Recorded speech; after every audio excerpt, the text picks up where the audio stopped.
Allahumma rabbi shrah li sadri wa yassir li amri wahlul 'uqdatam min lisani yafqahu qawli wala hawla wala quwwata illa billahil 'aliyyil 'azim. Allahumma la sahla illa ma ja'altahu sahla wa anta taj'alul huzna in syi'ta sahla. Rabbi yassir wa la tu'assir wa atmim bil khair. Amma ba'd.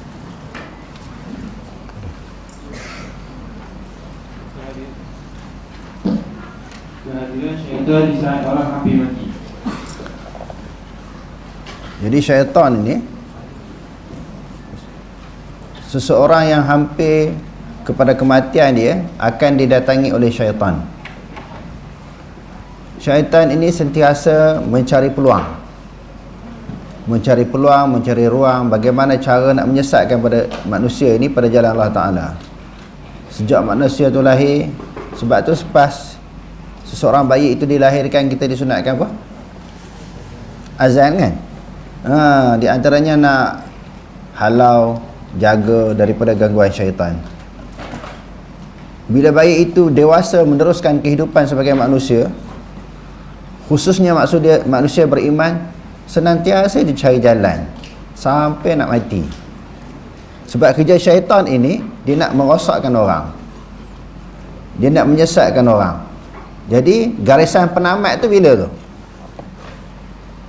Garisan penamat kepada manusia dan juga kepada kehidupan manusia itu adalah mati. Yang tu yang suatu peluang keemasan, yang dia kalau sebelum ni tak berjaya, dia nak goda, dia nak pesongkan, dia nak rosakkan akidah pegangan manusia itu.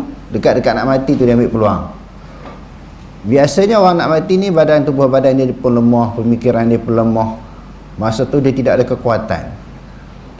Sebab tu kita selalu kena berdoa kepada Allah Ta'ala sampai penghujung usia kita ni tetap di atas iman. Dan Nabi SAW berdoa ajar kita, Allahumma hawin alaina fi saqarati maut. Permudahkanlah kami ya Allah apabila berhadapan dengan gelombang sakaratul maut. Jadi syaitan ni sentiasa mencari peluang dan ruang untuk menyesatkan manusia, sehinggalah orang tu mati, lepas tu dia cari orang lain pula. Dia cari orang lain pula untuk sesatkan. Maknanya syaitan ini, sesuatu tindakan perbuatan dia, kerja buat dia memang tak putus asa. Jadi malangnya kita orang beriman ni buat kerja sikit putus asa, kecewa kalau tak berjaya kan. Syaitan ni dia tak berjaya, dia pergi lagi. Esok dia pergi lagi, esok dia ulang lagi, sampai pasti orang tu mati dalam keadaan beriman, dah dia cari orang lain pula. Ataupun pasti orang tu mati dalam keadaan kafir, sudah dia cari orang lain pula. Bukan kata seorang tu dia berjaya, dapat sesatkan, lalu dia berhenti setakat tu. Jadi dalam hadis yang kita akan baca ni, setiap orang yang hampir mati dia akan didatangi oleh syaitan untuk menyesatkan dia dan juga pegangan dia ataupun akidah dia. Okey, terus. Syaitan juga menghadiri orang yang hampir mati kerana tidak mahu luput peluang untuk mengambil kesempatan mempercayakan orang itu di saat akhir hayatnya. Dalam hadis Jabir bin Abdullah radhiyallahu anhu menjelaskan, Rasulullah sallallahu alaihi wasallam bersabda, "Inna syaitana yahduru ahadakum 'inda kulli syai'in min sya'ni hatta yahdurahu 'inda ta'ami. فإذا سقطت من أحدكم اللقمة فليمت ما كان بها من أذى ثم يأكلها ولا يدعها للشيطان فإذا فرغ فليلعق أصابعه فإنه لا يدري في أي طعام تكون البركة." Inna syaitana, sesungguhnya syaitan, yahduru ahadakum, dia akan hadir, akan datang. Syaitan ni akan hadir, akan datang, akan muncul akan seseorang daripada kamu inda kulli syai', pada setiap keadaan. Dia akan muncul, akan datang, akan menjelma di dalam setiap perbuatan, tindakan, usaha, amalan yang dilakukan oleh manusia. Inda kulli syai'in min sya'nihi hatta yahdurahu inda ta'amihi, sehingga dia datang di sisi makanan orang tu. Seseorang yang nak makan makanan tu, ketika tu dia datang. Dalam semua keadaan, semua ketika, semua tempat dia datang. Sebagaimana hadis yang disebut, yang diriwayatkan oleh Imam Muslim, Kita nak sembahyang pun dia datang. Dia ganggu kita dalam sembahyang. Jadi dalam hadis ini kata, ketika nak makan tu dia datang. Fa idza saqatat min yadihi al-luqmatu, apabila telah jatuh ataupun gugurlah daripada seorang itu akan makanan ataupun suapan. Biasanya kan orang makan nasi kan, makan roti, kadang-kadang terjatuh ke bawah sebahagian daripada makanan itu jatuh, gugur daripada tangan ataupun mulut dia. Falyumit maka nabiha min adha, hendaklah diambil dan dibersihkan daripada kekotoran. Jadi orang Arab dulu dia makan roti, kurma jatuh dia hembur-hembur, hilang pasir, hilang kotor, makan balik. Jadi kalau jatuh tempat yang kotor kita tak boleh ambil lah. Kalau jatuh di atas hamparan yang bersih, yang tidak kotor, maka kita boleh ambil, kita buang kekotoran yang sekelilingnya, lepas tu makan. Nabi kata summa liyakulha, kemudian dia makan makanan yang jatuh tadi, yang setelah dibersihkan. Sebab tu orang tua kita, mak ayah kita masa kecil-kecil dulu, bila jatuh makanan, bawah dia suruh kutip balik kan, tak dalam pinggang. Dia kata jangan bagi ruang, bagi peluang kepada syaitan untuk makan. Sebenarnya itu memang ada dalil. Cuma orang tua kita tu tak pandai lah nak cerita hadis ni riwayat siapa, tok guru dia, orang tua dulu pun tak pernah cerita macam tu. Dia kata jangan biarkan tinggal untuk syaitan. Makanan yang gugur, yang jatuh daripada pinggang kita ataupun suapan kita, ambil balik. Wala yada'ha lisyaitan, jangan dibiarkan ataupun tinggalkan untuk syaitan makan. Fa idza faragha, apabila dah selesai makan, falyal'aq asabi'ahu, hendaklah dia jilat jari-jarinya.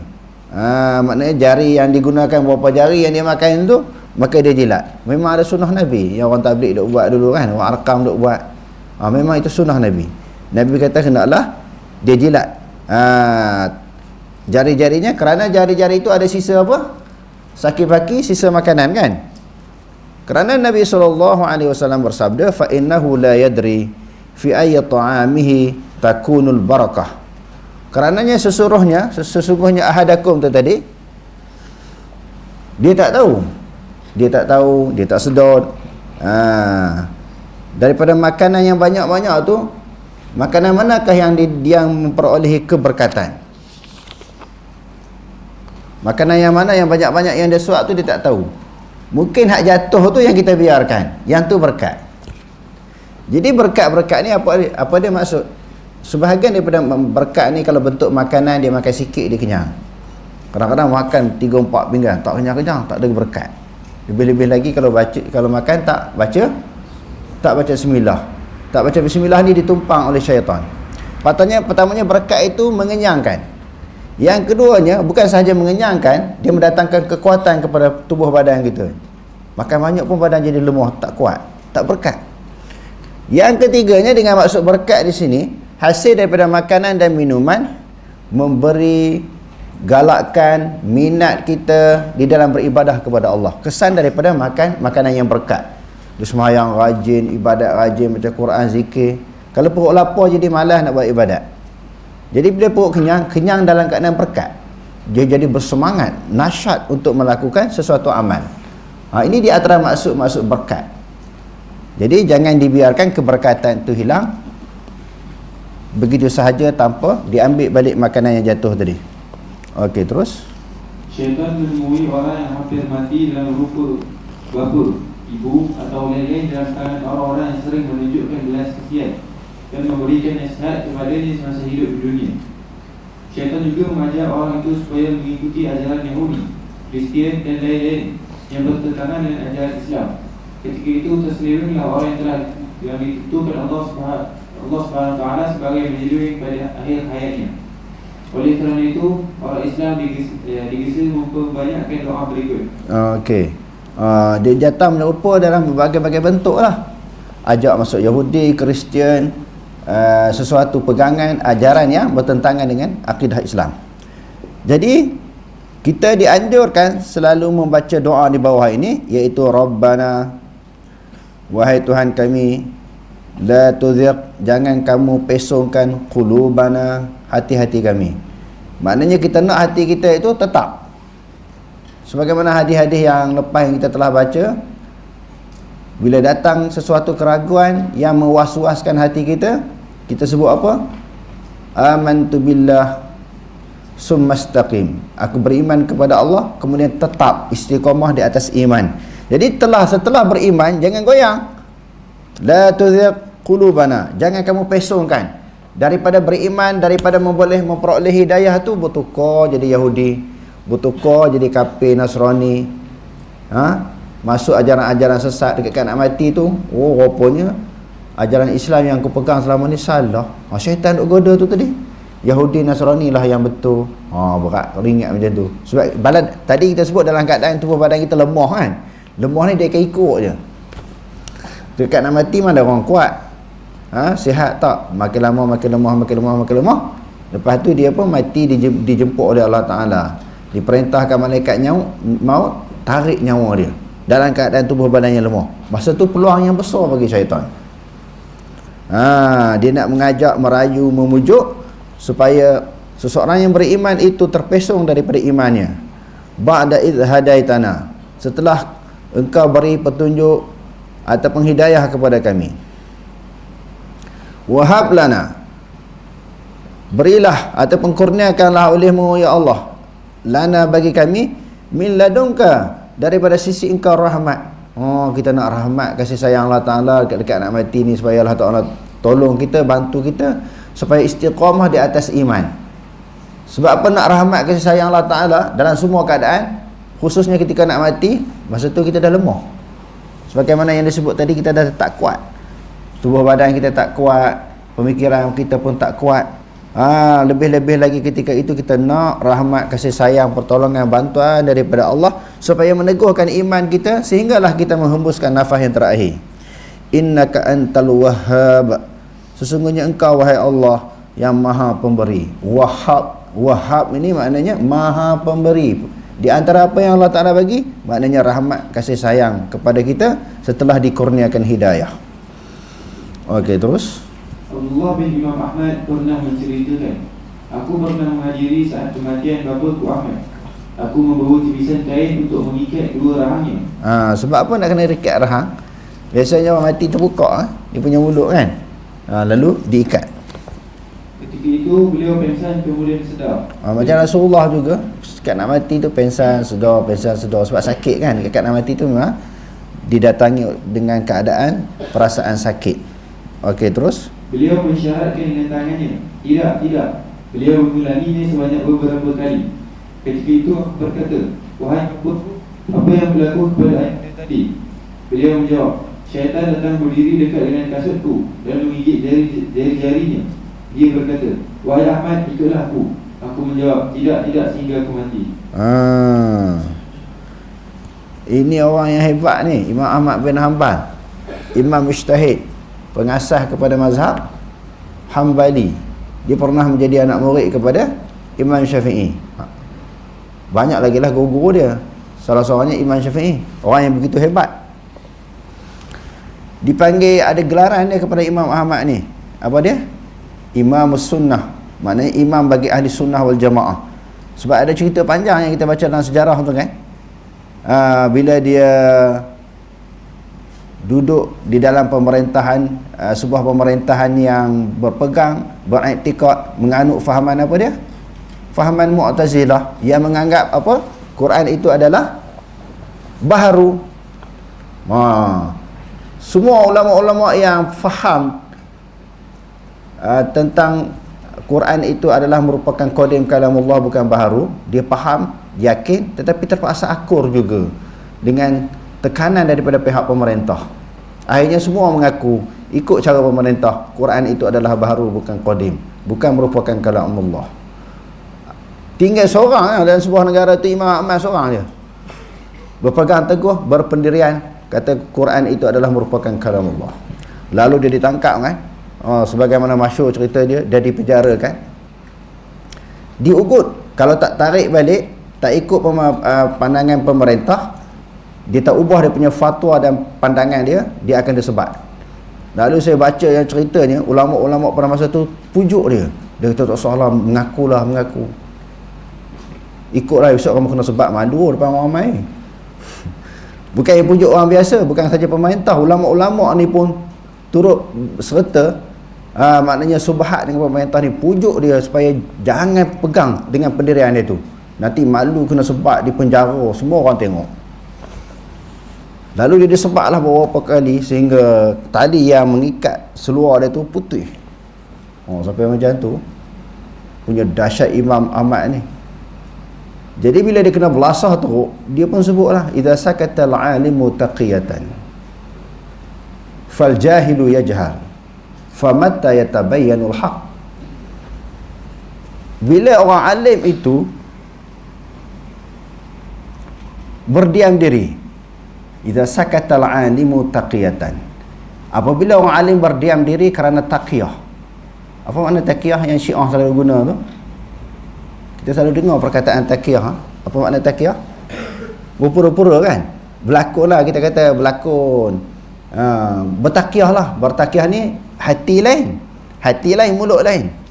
Dia kata kalau orang alim itu bertaqiyah, maknanya kerana nak berlindung diri, cerita benda yang tak betul. Benda yang betul dia tak berani cerita. Lalu dia kata lagi, fal jahilu yajhal, maka orang jahil berterusan di dalam keadaan jahil. Sebab orang alim tak berani nak cerita, takut kena sebat, takut kena penjara, takut kena tindakan. Famata yatabayyanul haq, bilakah akan ternyatanya zahirnya kebenaran? Bila nyatanya kebenaran, bila terserlahnya kebenaran. Kalau orang alim tu berdiam diri kerana taqiyah, kerana berlindung, nak menyelamatkan diri, sampai bila pun kebenaran tidak akan terbukti. Dia sanggup menerima risiko yang besar ini. Sebab itu orang alim, bila dia bagi fatwa, pandangan, jangan goyang, jangan tarik balik kalau fatwa itu memang menepati ajaran Quran dan hadis. Jangan pergi minta maaf. Bila dia bagi sebut ada mana-mana seseorang individu dia sebut dekat-dekat bulan puasa ini batalkan konsert, buatlah selepas tu ke, tiba-tiba artis kecam dia, kami ni nak tutup periuk nasi kami, inilah periuk nasi kami, inilah rezeki kami, inilah sumber pendapatan kami. Lepas pada tu dia tarik balik pandangan dia. Salah tu. Kalau orang alim, mufti, tok guru, ustaz, doktor yang bahagian agama, bila dia sebut satu perkara dia pegang walaupun dikecam. Wala yakhafuna laumata laim. Allah Ta'ala kata, orang yang beriman, orang yang menyampaikan dakwah ini, mereka tidak takut kepada celaan orang yang mencela. Ini takut, tak boleh jadi orang alim, tak boleh jadi pejuang. Allah Ta'ala sebut dalam Al-Quran, ya ayyuhalladzina amanu may yartadda minkum an dinihi fasawfa ya'tillahu biqaumin yuhibbuhum wa yuhibbunah adillatin 'alal mu'minina wa 'izzatin 'alal kafirin wala yakhafu, sampai kepada ayat wala yakhafuna laumata laim, mereka tidak takut kepada celaan orang yang mencela. Itu di dalam surah Al-Maidah. Di dalam surah Al-Ahzab Allah Ta'ala sebut, alladzina yuballighuna risalatillah wa yakhshawnahu wa la yakhshawna ahadan illallah. Orang-orang yang menyampaikan risalah Allah, agama Allah Subhanahu wa Ta'ala, dia tidak takut sesiapa pun melainkan Allah. Maksudnya pendakwah ni dia kena ada prinsip, kena ada pegangan. Pegangan dia kena teguh, jangan goyang. Kalau goyang besok orang nampak tetap pendapat dia tu salah, sebab dia tarik balik.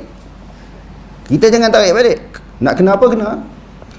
Kecuali satu kemudaratan tu besar sangat, orang nak bunuh kita ke nak gantung kita, yang tu adalah kelonggarannya, yang diberi rukhsah. Sebagaimana yang Allah Ta'ala sebut dalam Quran, orang yang dipaksa murtad dalam keadaan hati dia tenang, kalau tak murtad dibunuh. Masa tu barulah boleh kita bertaqiyah. Illa man ukriha wa qalbuhu mutmainnun bil iman. Allah Ta'ala kata melainkan orang yang dipaksa untuk jadi murtad, sedangkan hati dia tenang di atas iman, hati dia tidak goyang. Mulut dia cakap tak apalah jadi Yahudi lah, sebab orang tak pistol sini, orang tak pisau kat tengkok ni, tak apalah aku jadi Yahudi lah. Tapi hati dia tak, aku Islam, agama Islam, agama yang benar. Yahudi selain daripada agama Islam semuanya salah, semuanya sesat. Tapi takut nak kena bunuh dia tadi, dia bolehlah berpura-pura ketika itu, tapi hati dia tetap. Ini bukan sampai nak bunuh pun, baru diugut, dikecam, dikutuk, dihina, dah kita goyang. Tak boleh jadi macam tu. Kalau orang alim berpendirian macam tu, dia bersikap macam tu, dan nanti orang awam faham bahawa dia berada di dalam kedudukan yang salah. Hak betulnya orang jahil tu tadi. Sebab itu Imam Ahmad bin Hanbal dia tak tarik balik. Dia kata Quran tu kodim sampai dia dipenjara dan sampai dia disebat. Itu baru boleh disebut sebagai imam sunnah. Dia adalah imam kepada semua pengikut-pengikut ahli sunnah wal jamaah. Sebab dia mempertahankan sunnah Nabi walaupun berdepan dengan hukuman yang sangat berat. Okey, terus. Setiap jiwa pasti menghadapi kematian. Kematian merupakan satu ketetapan yang ditetapkan Allah Subhanahu Wa Taala ke atas setiap makhluk yang menetap di alam maya ini, baik di bumi maupun di langit, baik manusia, jin, malaikat maupun lain-lain makhluk. Firman Allah Subhanahu Wa Taala, "Wala tad'u ma'allahi ilahan akhar, la ilaha illahu, kullu syai'in halikun illa wajhah, lahul hukmu wa ilaihi turja'un." Maksudnya, dan janganlah engkau menyembah Tuhan yang lain bersama-sama Allah. Tiada Tuhan melainkan Dia. Maknanya Allah Ta'ala pun sembah dalam waktu yang sama mengiktiraf juga selain daripada Allah sebagai Tuhan. Tapi Allah Ta'ala kata jangan. Bila dah sembah Allah, jangan sembah Tuhan-Tuhan yang lain. Okey, terus. Tiap-tiap sesuatu akan binasa melainkan zat Allah. Baginya lah kuasa memutuskan segala hukum, dan kepadanya lah kamu semua dikembalikan untuk dihitung amal masing-masing dan menerima balasan.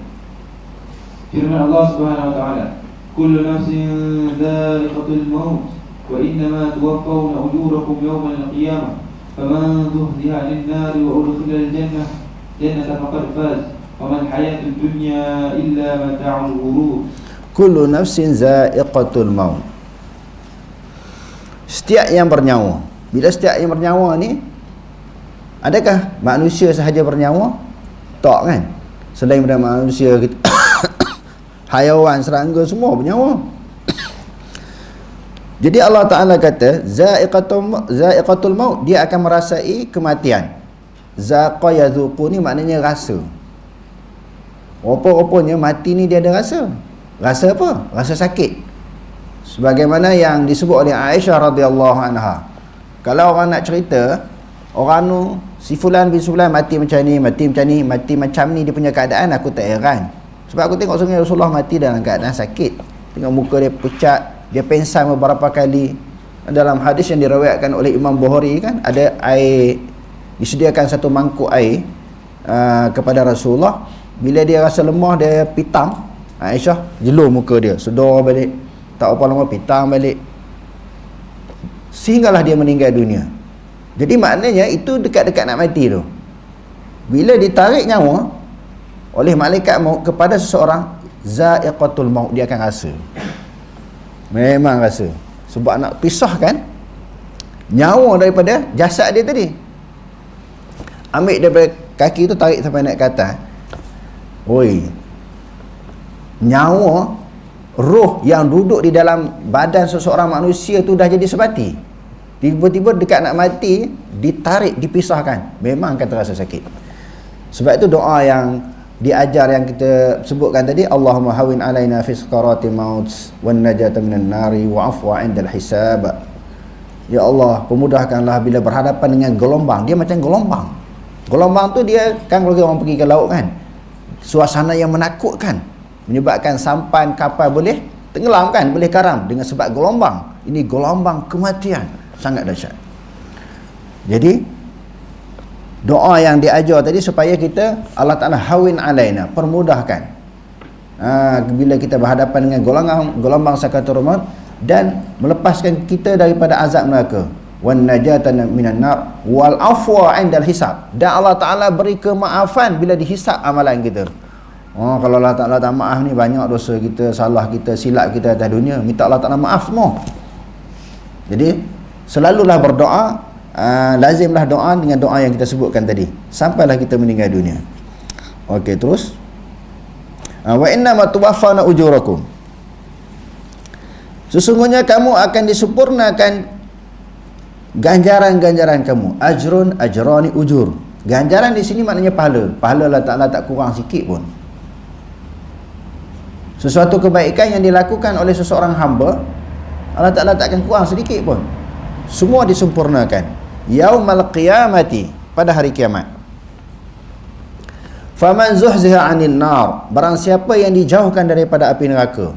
Yang tu yang doa yang Allah Ta'ala ajar tu. Rabbana atina fid dunya hasanah wa fil akhirati hasanah wa qina, peliharalah, jauhlah kami daripada api neraka. Jadi dalam ayat ni pula menyebut faman zuhziha 'anil nari, barang siapa yang dijauhkan daripada neraka, wa udkhilal jannata, dia dimasukkan ke dalam syurga. Bila dah masuk syurga, faqad faz, maka dia berjaya. Ini kejayaan yang sebenar. Dalam ada di antara ayat-ayat Quran, Allah Ta'ala sebut waridwanullahi akbar, keredaan Allah Ta'ala yang paling besar. Apa maksud keredaan Allah Ta'ala paling besar? Allah Ta'ala reda sehingga melayakkan dia masuk dalam syurga Allah. Hak tu yang paling besar. Itulah nikmat yang paling besar. Kejayaan dunia ni sementara. Jadi kejayaan yang kekal abadi adalah kejayaan seseorang itu dimasukkan oleh Allah Subhanahu Wa Ta'ala ke dalam syurga setelah dia dijauhkan daripada neraka. Wa mal hayatud dunya, tidaklah kehidupan dunia ini illa mata'ul ghurur, melainkan suatu kesenangan yang menipu dayakan dia. Senang tipu daya, seronok, halal, tapi sebenarnya dia kena tertipu dengan keasyikan, kesenangan, kekayaan dan kehebatan dunia. Banyak daripada dengan kita sendiri pun kadang-kadang tertipu dengan dunia. Nak melakukan sesuatu ibadat, kita tangguh-tangguh. Dalam bab ibadah, di dalam bab akhirat ini kita kesampingkan, tak pulun, tak bersemangat, sebab duk asyik pulun kerja-kerja dunia, usaha-usaha untuk memperolehi habuan di dunia. Allah Ta'ala kata habuan dunia, senang dunia ni kesenangan yang menipu dayakan orang. Wang ringgit, harta, pangkat dan sebagainya. Sebab benda tu bukan kekal pun, sementara je. Jadi kita terlalu hati kita melekat ke arah keduniaan itu sehingga melalaikan daripada amalan-amalan akhirat. Okey, terus. Ajal manusia terbatas. Ajal manusia adalah terbatas dan telah ditetapkan tempohnya oleh Allah Subhanahu Wa Ta'ala. Tidak ada seorang pun yang boleh melepasinya dan tidak ada seorang pun yang dapat menguranginya. Allah Subhanahu Wa Ta'ala mengetahui perkara tersebut berdasarkan ilmunya dan ditulis oleh kalamnya sewaktu dia menciptakan para makhluknya. Okey. Jadi dah tetap benda tu, dia tak akan lebih, tak akan kurang. Doa pada Allah Ta'ala. Allahumma tawil umurana, ya Allah panjangkanlah umur kami. Bila Allah Ta'ala dah tetap dah diazali di sisi duk panjang tu je, dia tak lebih, dan dia tak akan kurang. Kerana itu merupakan suatu ketetapan. Cuma orang doa nak minta panjang umur ni, dia boleh jadi dalam bentuk berkat. Walaupun umur tak panjang mana, tetapi dalam umur yang singkat itu dipenuhi dengan ibadah kepada Allah, dengan amalan-amalan kebajikan, dengan amalan-amalan yang boleh merhasilkan pahala. Yang tu jadi panjang umur tu yang dimaksudkan minta panjang umur. Di sudut hakikatnya kalau 60 lah, 70 dia tak boleh pergi lebih lah. Sebab itu satu benda yang telah ditetapkan. Setelah ditiupkan roh dalam jasad kita, Allah Ta'ala perintahkan malaikat tulis apa? Umur dia, rezeki dia mati di mana? Benda tu dah tetap. Kita doa ni untuk mendapatkan keberkatan daripada umur kita. Okey, terus. Setelah itu malaikat menulis untuk setiap manusia sewaktu dia berada dalam perutnya dengan perintah daripada Allah Subhanahu Wa Ta'ala. Ia tidak dapat ditambah maupun dikurangi dan ditetapkan sebagaimana yang terdapat pada farad dan qadar. Setiap manusia yang mati sama ada kerana penyakit, terbakar, tenggelam atau lain-lain adalah berdasarkan ajalnya yang ditetapkan oleh Allah Subhanahu Wa Ta'ala dan tidak dapat dikurangi maupun ditambah. Ajal ni apa dia? Tempoh masa itu dipanggil ajal. Idza jaa ajaluhum la yastakhiruna sa'atan wa la yastaqdimun. Apabila sampai tempoh masa seseorang kamu, dia tak dapat mempercepatkan sesaat dan juga memperlewatkannya. Okey, terus. Firman Allah Subhanahu Wa Ta'ala, "Wa ma kana li nafsin an tamuta illa bi idznillah kitaban muajjala. Wa man yurid thawabad dunya nu'tihi minha wa man yurid thawabal akhirati nu'tihi minha. وسنجزي الشاكرين. Dan tidaklah bagi seseorang sesuatu jiwa itu ataupun seseorang manusia antamuta dia mati. Seseorang itu tak akan mati illa biiznillah, melainkan dengan izin Allah ataupun dengan kehendak Allah. Kitaban muajjala, suatu ketetapan yang tertentu, yang telah ditentukan. Muajjal maknanya ditentukan, suatu tempoh yang Allah Ta'ala dah tetap. Kalau dia sakit, dia makan ubat ke apa, kadang sihat sekejap, tak lama tu mati. Ataupun dia makan ubat macam mana pun, dia berdoa tak sembuh-sembuh, terus kepada mati, dah tetap. Nampak? Suatu ketetapan yang telah ditentukan oleh Allah. Muajjala isim maf'ul. Ajjala yu'ajjilu ta'jilan, muajjilun muajjalun. Muajjalun ni suatu tempoh yang telah ditetapkan oleh Allah. Wa may yurid thawabad dunya nu'tihi, barang siapa yang berkehendak memperolehi ganjaran pahala di dunia, memperolehi ganjaran pahala di dunia kami beri. Barang siapa yang berkehendak kepada bahagian akhirat pun kami beri daripadanya. Wa sanajzis syakirin, dan kami akan membalas orang yang syukur. Sawabad dunia di sini maknanya habuan dunia, bahagian di atas dunia. Sebab tu ada di kalangan manusia Allah Ta'ala kata, wa minan nasi man yaqulu rabbana atina fid dunya wa ma lahu fil akhirati min khalaq. Sebahagian daripada manusia dia berdoa kepada Allah Ta'ala, ya Allah Tuhanku, kurnialah kebahagiaan di dunia, kesenangan di dunia, kekayaan di dunia, keselesaan di dunia. Dia tak minta akhirat. Allah Ta'ala kata wa ma lahum fil akhirati min khalaq. Tidaklah bagi mereka di negeri akhirat ni ada bahagian pahala, bahagian syurga, tak ada. Sebab dia duk minta dunia sahaja, dia tak minta kepada akhirat sekali.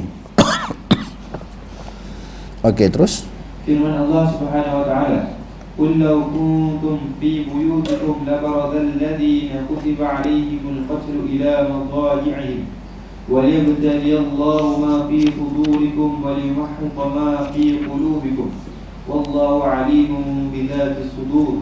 Qul law kuntum, katalah olehmu wahai Muhammad, sekiranya adalah kamu fi buyutikum, di rumah kamu.